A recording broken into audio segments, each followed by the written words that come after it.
Hello everyone. तो कैसे हैं आप लोग? आई होप आप लोग बहुत अच्छे होंगे, बहुत स्वस्थ होंगे, बहुत मस्त होंगे और बहुत जबरदस्त भी होंगी। जैसा कि कल न्यू ईयर का फर्स्ट डे था, तो आई होप आप लोग का फर्स्ट डे यानी न्यू ईयर बहुत अच्छा गया होगा।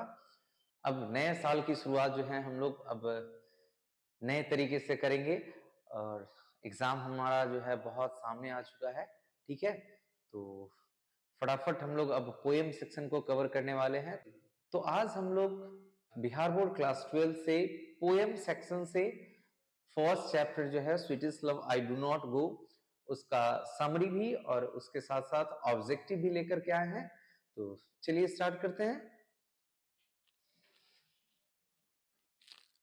तो सबसे पहले हम लोग देखते हैं समरी।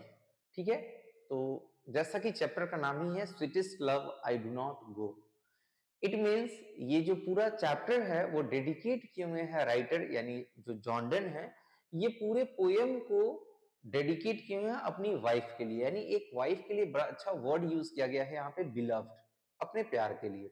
ठीक है, तो जैसा कि इसका हेडिंग ही है sweetest love I do not go, heading ही कह रहा है कि मैं तुम्हें छोड़ करके नहीं जा रहा हूं, मैं तुम्हें छोड़ के नहीं जाना चाहता। ठीक है, तो sweetest love I do not गो, मैं ऐसा नहीं है कि तुम्हें छोड़ करके जा रहा हूं। ठीक है, तो ये जब अपनी वाइफ से अलग होती हैं कुछ समय के लिए, तो उनकी वाइफ जो है ना इनको जाने से रोकती है, मना करती है। ठीक है, क्योंकि ये दोनों एक पूरी जिंदगी जो है ना एक दूसरे के साथ रहे हैं, एक दूसरे को सपोर्ट किए हैं।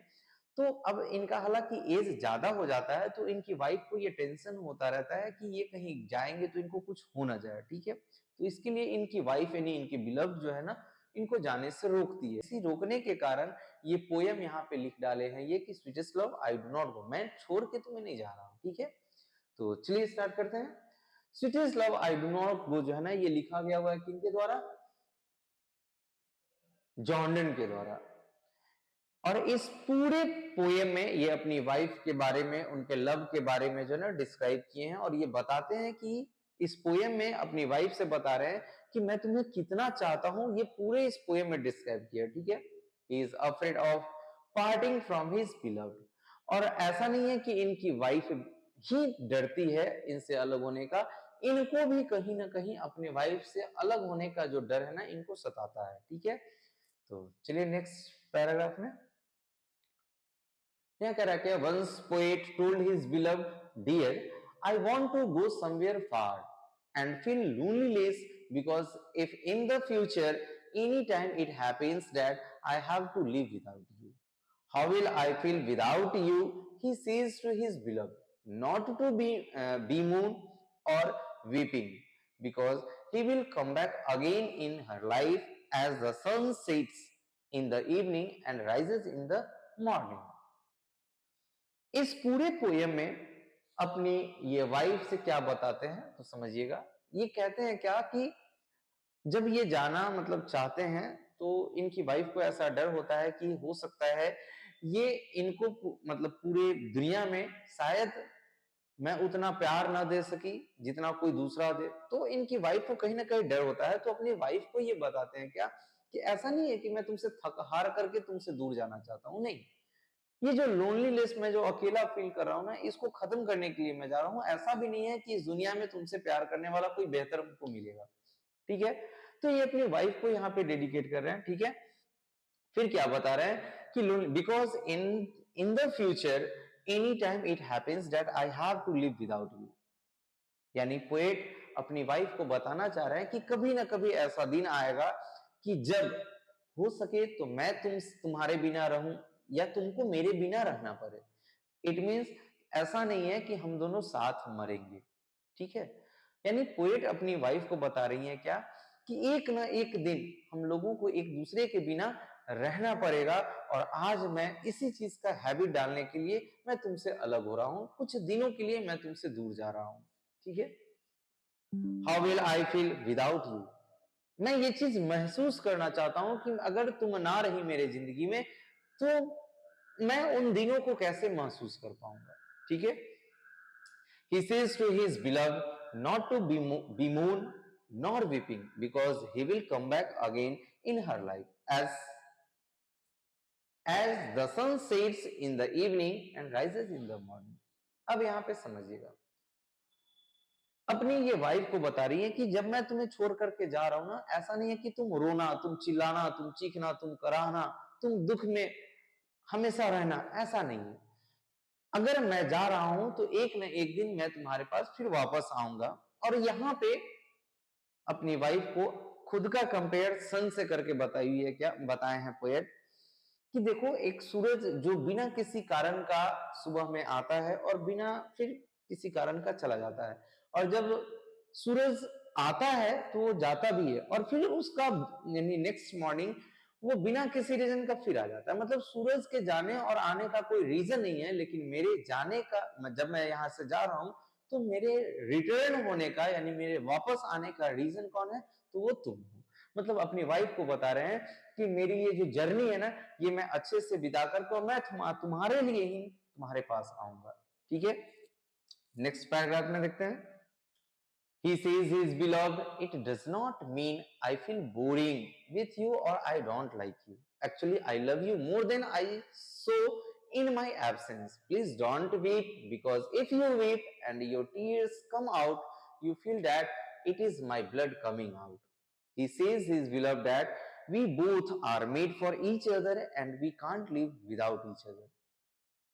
अब यहाँ ये अपनी वाइफ से कहते हैं क्या कि it doesn't mean I feel boring with you. ऐसा नहीं है कि मैं तुमसे बोर होकर के जा रहा हूं, या आई डोंट लाइक यू, ऐसा भी नहीं है कि मैं तुम्हें पसंद नहीं करता हूं। यानी अपनी वाइफ का इंपॉर्टेंस, यानी इनके लाइफ में इनके वाइफ का जो इंपॉर्टेंस है वो अपनी वाइफ से शेयर करें कि ऐसा नहीं है कि मैं तुमसे थक हार करके बोर होकर के जा रहा हूं, और ऐसा भी नहीं है कि मैं तुम्हें पसंद नहीं करता हूं। Actually I love you more than I saw in my absence. और याद रखना, जैसा कि मैं तुम्हारे सामने होता हूं, मेरे एब्सेंस में यानी जब मैं यहां ना रहूं ना, मेरा प्यार दोगुना हो जाएगा और भी ज्यादा हो जाएगा जब मैं यहाँ पे ना रहूंगा। ठीक है, don't weep, because if you weep your tears come out, you come out, you feel that is you feel that is my blood coming out. अब क्या करें, मेरे जाने के बाद तुम रोना मत। जब तुम रोती हो, जब तुम कराती हो, मोर्निंग करती हो, तब मेरा एक एक समझो कि जब तुम्हारा एक आंसू गिरता है ना, तो वो आंसू ना होकर के वो मेरे शरीर का एक एक खून का कतरा होता है। यानी तुम्हारा जितना आंसू गिरेगा उससे ज्यादा मेरे शरीर से खून जाएंगे। ठीक है, he says he is beloved that we both are made for each other। और अपनी वाइफ को ये बताते हैं कि देखो, ये चीज दिलासा देते हैं, यहाँ बताते हैं कि देखो हम लोग जो है ना एक दूसरे के लिए ही बने हैं, एक दूसरे के साथ ही हैं। ठीक है, एक दूसरे के लिए बने हैं, and we can't live without each other. और हम लोग एक दूसरे के बिना कभी नहीं रह सकते हैं। इसलिए मैं प्रॉमिस करता हूं, ये जो मैं जर्नी के लिए जा रहा हूं, मैं तुम्हारे लिए तुम्हारे पास वापस आऊंगा। तो ये रहा इस चैप्टर का समरी। और जैसा कि टाइम हम लोग के पास बहुत कम बचा है, तो चैप्टर वाइज समरी और फिर उसका अलग ऑब्जेक्टिव नोट्स बना करके डालने का टाइम हमारे पास अब नहीं रहा है। तो इसलिए हम लोग क्या कर रहे हैं, समरी के साथ साथ आपके जितने भी पोएम सेक्शन से चैप्टर है ना, सारे का समरी के साथ साथ उसका ऑब्जेक्टिव साथ में ही लाते चलेंगे। इससे क्या होगा कि हमारा टाइम जो है ना, वो ज्यादा कम समय में ज्यादा हम लोग का स्टडी हो पाएगा। ठीक है, तो चलिए हम लोग अब ऑब्जेक्टिव स्टार्ट करते हैं। फर्स्ट क्वेश्चन कहता है, John done things that is certain. देखिए ये 2023 के एनुअल का क्वेश्चन पूछा हुआ है। ठीक है, जॉन डन ये सोचते हैं कि एक ना एक दिन सर्टेन, मतलब यहाँ कहने का मतलब कि ये जो मौत है ना वो सर्टेन अचानक आ जाती है। ठीक है, तो यहाँ आंसर आपका क्या जाएगा, डेथ। ए नंबर ऑप्शन आएगा। नेक्स्ट क्वेश्चन देखते हैं। सेकंड नंबर क्वेश्चन कहता है, but believe that I shall make speedier journeys since I take. अब कह रहा है कि ये पूरा सेंटेंस जो है ना, ये कहां से लिया गया हुआ है, किस चैप्टर से लिया गया हुआ है। ये भी देखिए 2022 का एनुअल पेपर का क्वेश्चन है ये। तो देखिएगा, but believe that I shall make speedier journey since I take, मतलब मैं मरूं ना उससे पहले ये जर्नी मेरा जो है ना बहुत अच्छे से गुजर जाए और मैं फिर वापस आऊं। यानी ये चैप्टर किसका है, sweetest love I do not go से है ये, यानी ए नंबर आंसर होगा। थर्ड नंबर क्वेश्चन कहते हैं, sweetest love I do not go is written by John Donne. ठीक है, 4th number, John Donne is a dash poet. जो जॉन डन जो थे ना वो एक ब्रिटिश पोएट थे, यानी answer A. Who was forced to leave Oxford University without a degree? समझिए, जैसा कि उस समय एंटी कैथोलिक होने के कारण ऑक्सफोर्ड यूनिवर्सिटी से इनको निकाल दिया गया था, यानी जो भी वहां एंटी कैथोलिक थे ना इंग्लैंड में, उस समय उनको निकाला जा रहा था उस देश से। तो ये भी एक एंटी कैथोलिक थे, तो इनको भी क्या किया गया, ब्रिटेन से निकाल दिया गया। और ये उस समय ऑक्सफोर्ड यूनिवर्सिटी में थे, तो बिना किसी डिग्री के ही ये वापस आए थे, यानी आंसर इसका क्या होगा, सी जॉन डन होगा। 6 number question, who is well known for his songs and sonnets, styles and the elegies and sermons, यानी इनको सोनेट, सॉन्ग्स ऑफ सोनेट भी कहा गया है, स्टाइल्स भी कहा गया है, एलगीज एंड sermons भी कहा गया है इसको, यानी ये इस टाइप के पोएम लिखते हैं। तो यहाँ आंसर क्या जाएगा, ए जाएगा। 7 नंबर देखिए, John Donne compares his journey to the dash, यानी अपनी जर्नी को ये किससे कंपेयर किए हुए हैं, सन से, अभी जस्ट मैंने पढ़ाया, यानी बी आंसर होगा इसका।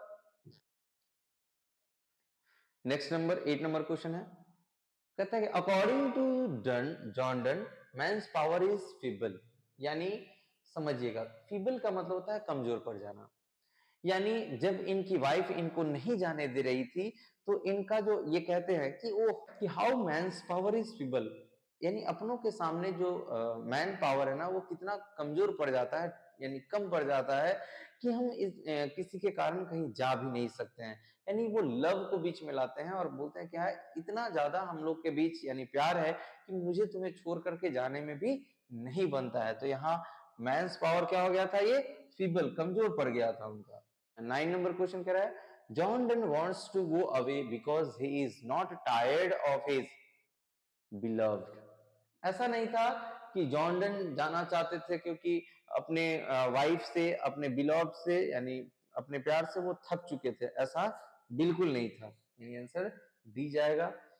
10 नंबर क्वेश्चन देखते हैं, they who keep one another alive can never die, समझिएगा, ऐसा क्या है इनका कहना कि they who keep one another alive, जो इंसान एक दूसरे के साथ जी सकता है, एक दूसरे के लिए जी सकता है, वो कभी भी, वो नेवर डाई, वो कभी मरते नहीं है। बॉडी, यहाँ उनका कहना है कि लास्ट में ये पोएम में बताते हैं कि देखो अगर मैं भी मर भी गया ना, तो तुम जब जिस बेड पे तुम सोती हो, जहां सोई रहोगी, वहां उलट करके देखना, मैं तुम्हारे लिए वहां मौजूद रहूंगा। इट मीन्स क्या कि मरने के बाद भी मेरी आत्मा जो है वो तुम्हारे लिए रहेगी, तुम्हारे साथ रहेगी, यानी आंसर क्या जाएगा, ये जाएगा। 11 number, done studied law and read, यानी जॉन डन जो है ना वो लॉ की पढ़ाई और इसके अलावा क्या चीज, थियोलॉजी की पढ़ाई उन्होंने किया था, यानी आंसर ए होगा। 12 number, O how people is men's power is taken, समझिए ये चैप्टर कहाँ, यानी ये पूरा सेंटेंस किस चैप्टर से है, तो सिटीएस लॉ आई डू नॉट गो से है। 30 number, that if good fortune fall cannot add another hours is from, ये भी चैप्टर, ये भी जो है ना लाइन, ये लाइन लिया गया हुआ है switches love I do not go से।